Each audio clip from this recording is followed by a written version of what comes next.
February 1st, 1977. A chilly Tuesday morning in San Jose, California. A city waking up beneath grey skies and fogged windshields.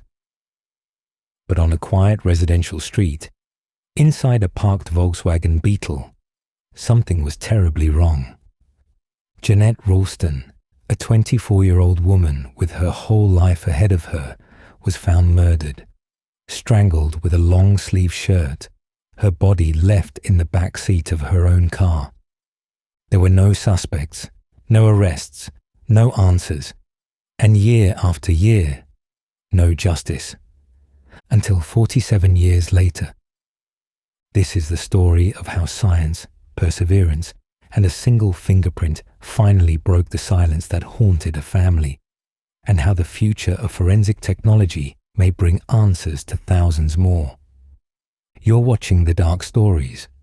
Jeanette Ralston was 24 years old, a young mother, a daughter, a friend, a woman full of spark and warmth, navigating her way through life in 1970s California. She lived in San Jose, where she balanced work, family, and the everyday challenges of being a young single mother. Her son, Alan, was just 2 years old at the time. Jeanette had dreams like anyone else. To raise her child, to maybe go back to school, and to find love again. That night, January 31st, 1977, Jeanette had gone out. A simple night out, maybe to unwind. She was last seen leaving a local bar with an unidentified man. No one knew his name. No one knew where they went next. The next morning, a passerby saw something off. A car parked strangely on the side of the road. And inside, the body of Jeanette. The entire community was shaken, but no arrests were made. And slowly, the case went cold. Jeanette had been strangled. The weapon was a long-sleeved dress shirt, and signs of a struggle were evident. But forensics in 1977 were crude by today's standards. Inside her car, investigators collected fingerprints, a cigarette pack, and clothing fibers. But it wasn't enough. There were no cameras, no DNA matching databases, and the unknown man she left with had vanished without a trace. Police did everything they could with the tools they had, but the leads dried up, and the case file, like so many others, was archived for decades. In recent years, Santa Clara County launched renewed efforts to investigate cold cases using modern forensic tools. Among them, the murder of Jeanette Ralston. In 2024, nearly half a century after the crime, investigators reviewed the evidence one more time. A partial fingerprint, lifted from a pack of Eve cigarettes found inside the Volkswagen, was resubmitted to the FBI's updated fingerprint database. A long shot. As Deputy District Attorney Rob Baker put it, "Last year, we threw a Hail Mary by running all of the prints through the FBI database one last time. And this time, it hit. A match was found. A name surfaced. Willie Eugene Sims. Willie Eugene Sims, now 69 years old, was living in Ohio. Back in 1977, Sims had been a young Army private stationed near San Jose. Just a year after Jeanette's murder, he was convicted of attempted murder in an unrelated case in California and served just 4 years in prison. He was a violent man who had vanished into civilian life. Authorities traveled to Ohio and collected a DNA sample. The results were definitive. His DNA matched the material under Jeanette's fingernails. It also matched the shirt that had been used to kill her. In May of 2025, nearly 48 years after the crime, Sims was arrested and extradited to California. He was arraigned on a murder charge and held without bail. His next court date is scheduled for August. The courtroom isn't just a place for trials. It's a place where time catches up to those who think they've escaped it. Sims faces 25 years to life if convicted. And although decades have passed, the law has not forgotten Jeanette. District Attorney Jeff Rosen stated, "Every day forensic science grows better, and every day criminals are closer to being caught. We don't forget, and we don't give up." For Jeanette's son, now an adult, it was a bittersweet moment. "I'm glad someone cared about this case," Alan Ralston said. "It shows that technology and relentless police work can solve even the oldest cases." The Jeanette Ralston case isn't just about justice.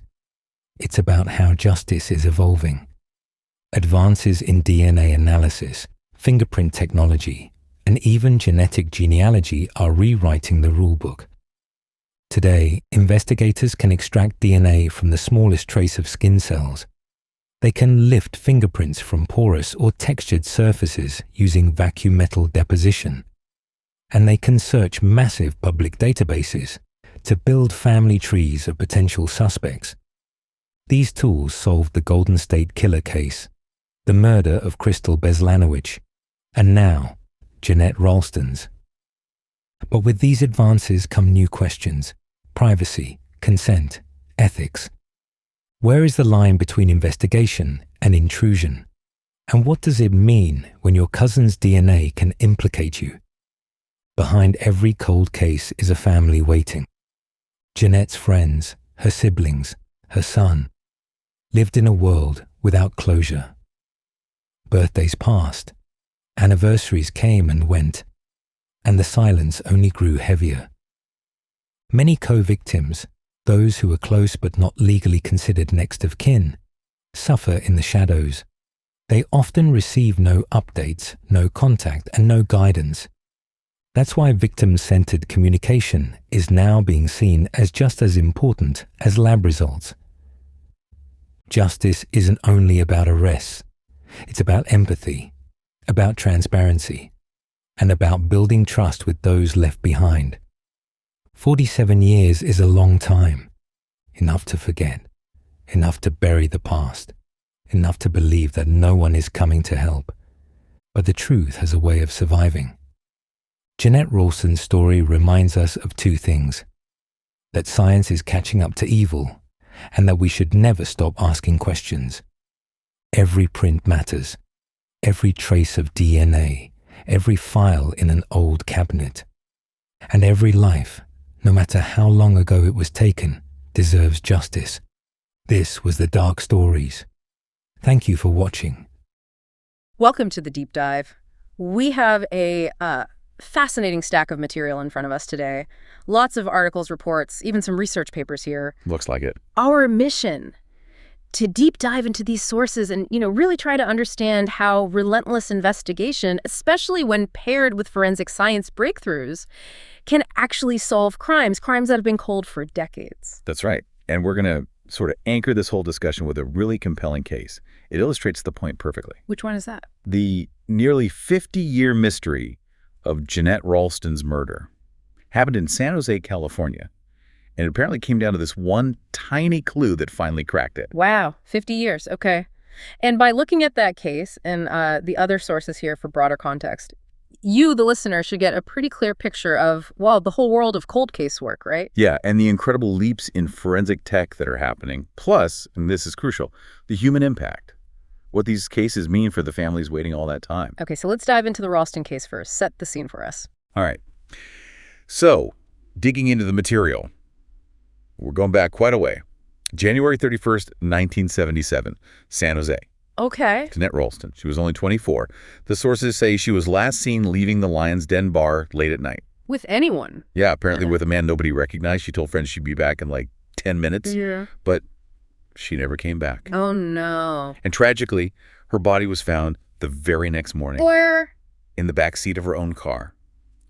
A Volkswagen Beetle. It was parked near the bar she'd left. And the details, I'm looking at the initial investigation report summary here.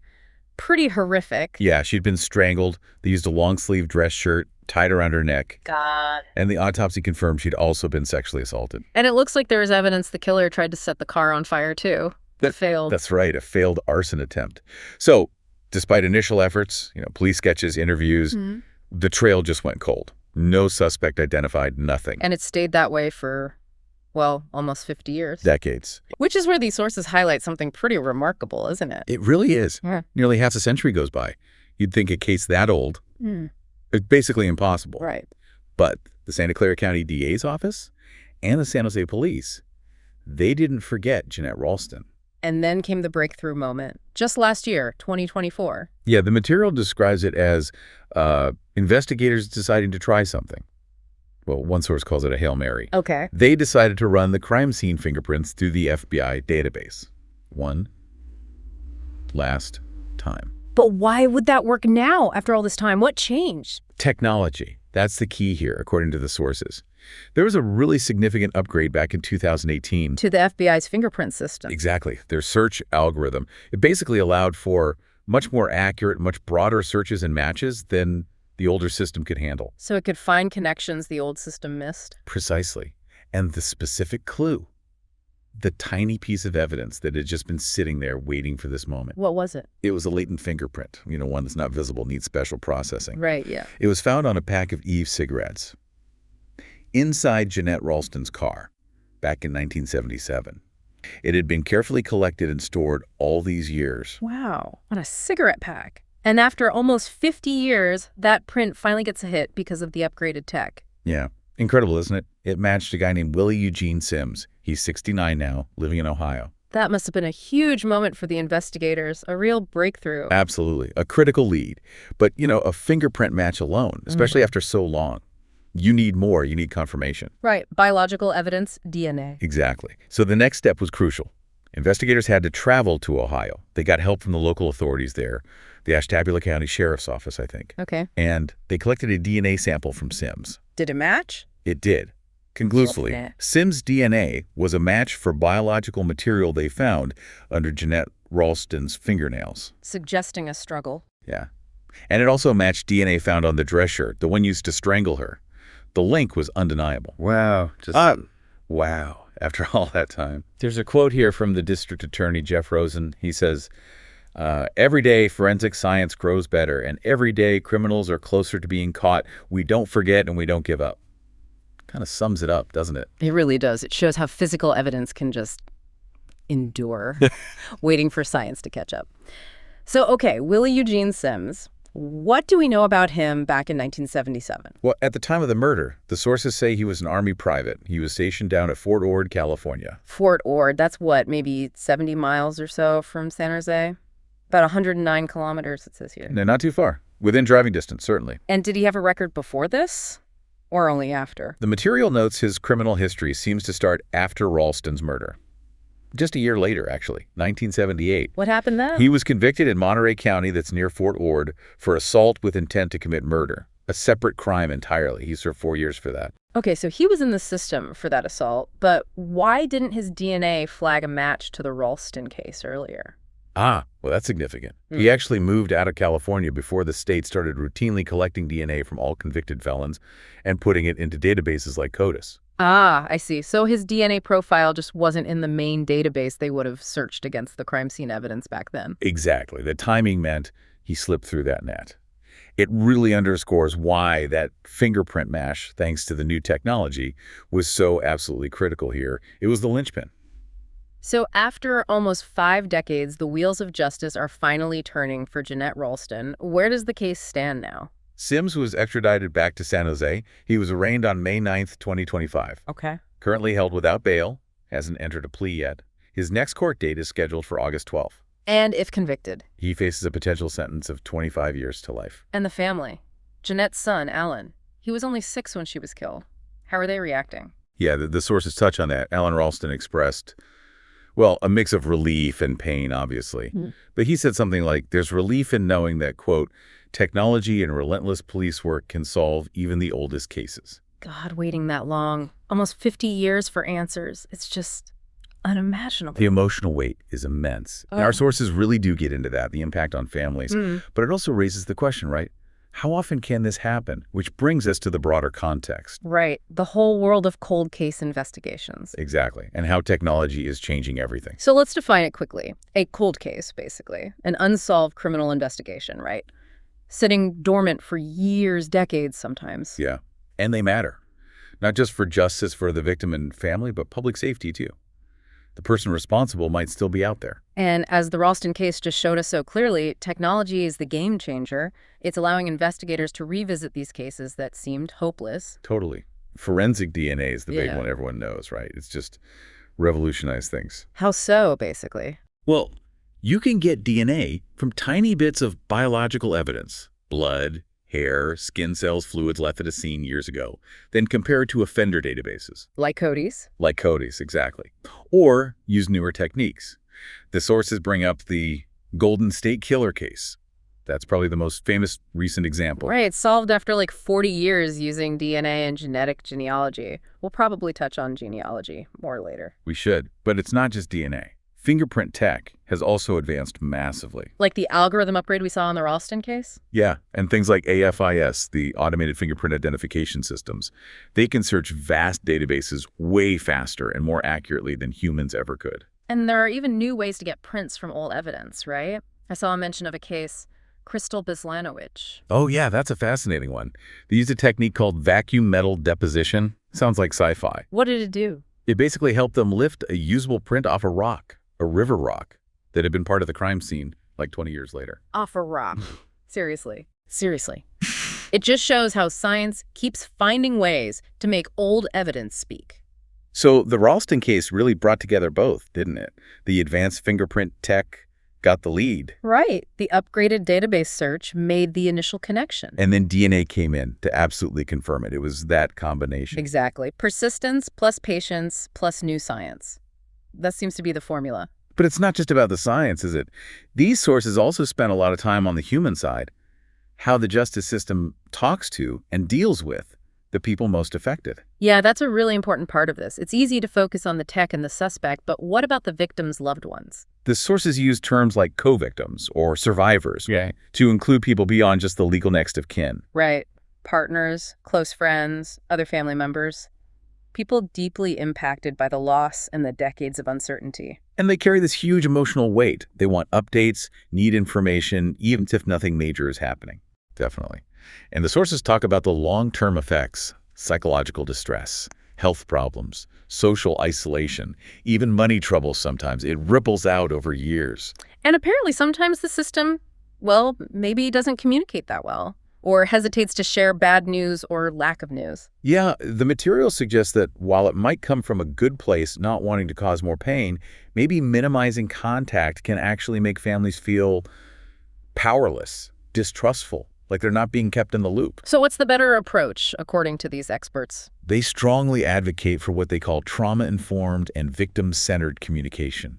Meaning Basically balancing the need to share information, even the tough stuff, with providing real support, giving people some sense of control, building trust. how do you do that in practice? Well, things like having actual communication plans, flexible ones, letting families know when a case status changes, like going from cold to active again. That must be huge news for them. Immense. And making arrest notifications in person if possible, explaining why certain forensic tests were, or maybe couldn't be, done on evidence, not just leaving them guessing. That makes sense. What else? Contacting families around case anniversaries, but with an option to opt out if it's too painful. Giving them advance notice if there's going to be media attention. Right, so they're not blindsided. Exactly. Thinking carefully about returning personal items, letting them know if the main detective on the case changes. Little things that show respect and keep them informed. And it sounds like they stress being extra careful in really complex situations, like if relatives are estranged or there are multiple victims. Yeah, absolutely. More sensitivity needed, maybe involving victim advocates more directly. The whole goal is just minimize more harm, facilitate healing through better communication and support. Okay, so we've covered the Ralston case, the fingerprint and DNA tech involved there. But you mentioned genetic genealogy earlier related to the Golden State Killer. The sources seem to discuss that as another sort of related but distinct major tool. Yes. Definitely. Forensic genetic genealogy, or FGG, sometimes IgG. It's another really powerful technique that's solving a lot of cold cases now, though it wasn't the primary driver in the Ralston case breakthrough itself. Right. So how does FGG work? It's different from matching DNA in CODIS, you said. Very different. CODIS matches crime scene DNA directly to known offenders already in the database.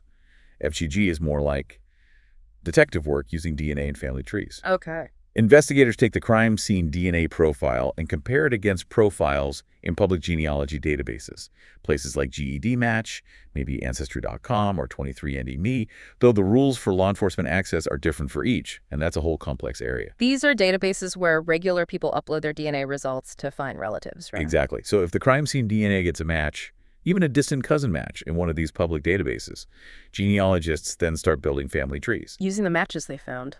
Yeah.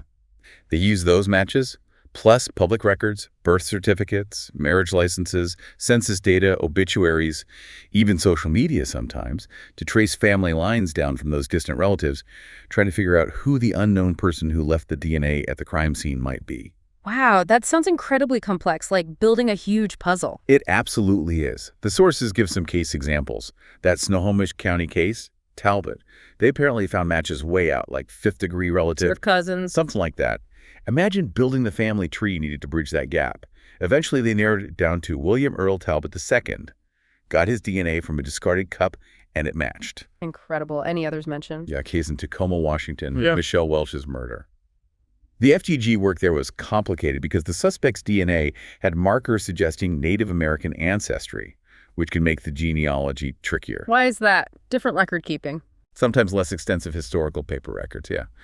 But they persisted, built the tree, identified Gary Charles Hartman, and confirmed it with DNA from a napkin he'd used. Shows the power, but also the painstaking work involved. So FGG is clearly solving cases nothing else could, but there have to be downsides or concerns, right? The sources must raise some. Oh, absolutely. Several big ones. Like what? Well, technically, you need a decent amount of DNA, and old crime scene samples can be degraded, making it tough. And the public databases aren't complete. Records can have errors.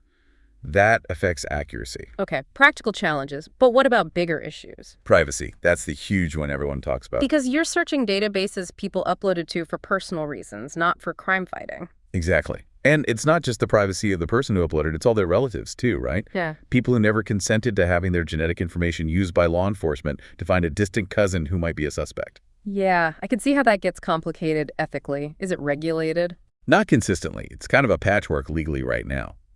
That lack of clear rules is a major concern raised in these materials. Any other risks? There's some discussion about the potential, however small, for misidentification, especially with the type of DNA used, autosomal DNA. It's great for finding relatives, but distinguishing between very close relatives, like brothers, solely based on that shared DNA, can be difficult without other evidence. And they even mention a theoretical risk of genome hacking, someone maliciously getting another person's DNA, maybe from a coffee cup, uploading it. It highlights how little control people might have over their genetic data once it's out there. So definitely powerful tools, but they come with some really serious questions attached. No doubt about it. It's a complex landscape. Okay, so let's bring it back then. The Jeanette Ralston case. It really stands as this incredibly powerful real-world example, doesn't it? It really does. It shows how that combination, sheer persistence from investigators over decades, plus the evolution of forensic science. In this case, that fingerprint tech upgrade, then the DNA confirmation. Can finally bring answers. Accountability. A measure of justice, even after almost 50 years. And these kinds of breakthroughs, they must offer so much hope for other cold cases, right? Showing that time isn't always the barrier it used to be. Definitely. The tools keep getting better, and dedicated people keep working these files. And as the sources really drive home, beyond the science, solving these cases provides something invaluable. Closure, or at least answers for families who've carried that uncertainty and pain for so long. Yeah.